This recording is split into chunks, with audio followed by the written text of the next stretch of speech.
സംസ്ഥാനത്ത് വേനൽ മഴ ശക്തമാകുന്നു. തിരുവനന്തപുരം ജില്ലയിൽ കനത്ത മഴയാണ് റിപ്പോർട്ട് ചെയ്യുന്നത്.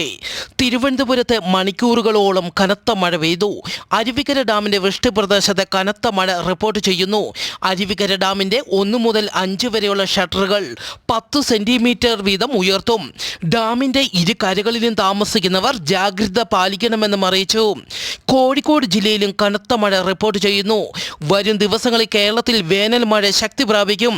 വരും മണിക്കൂറിൽ കേരളത്തിലെ തിരുവനന്തപുരം, എറണാകുളം, മലപ്പുറം ജില്ലകളിലെ ഒറ്റപ്പെട്ട ഇടങ്ങളിൽ ഇടിമിന്നലോടുകൂടിയ മഴയ്ക്കും മണിക്കൂറിൽ 40 കിലോമീറ്റർ വരെ വേഗതയിൽ കാറ്റിനും സാധ്യത.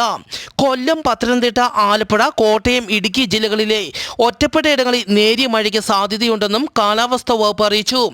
കേരള തീരത്തും ലക്ഷദ്വീപ് തീരത്തും ഇന്നും നാളെയും മത്സ്യബന്ധനത്തിന് പോകരുതെന്നും ഇവിടങ്ങളിൽ മണിക്കൂറിൽ 55 കിലോമീറ്റർ വരെ വേഗതയിൽ കാറ്റിന് സാധ്യതയുണ്ടെന്നും കാലാവസ്ഥാ കേന്ദ്രം അറിയിച്ചു.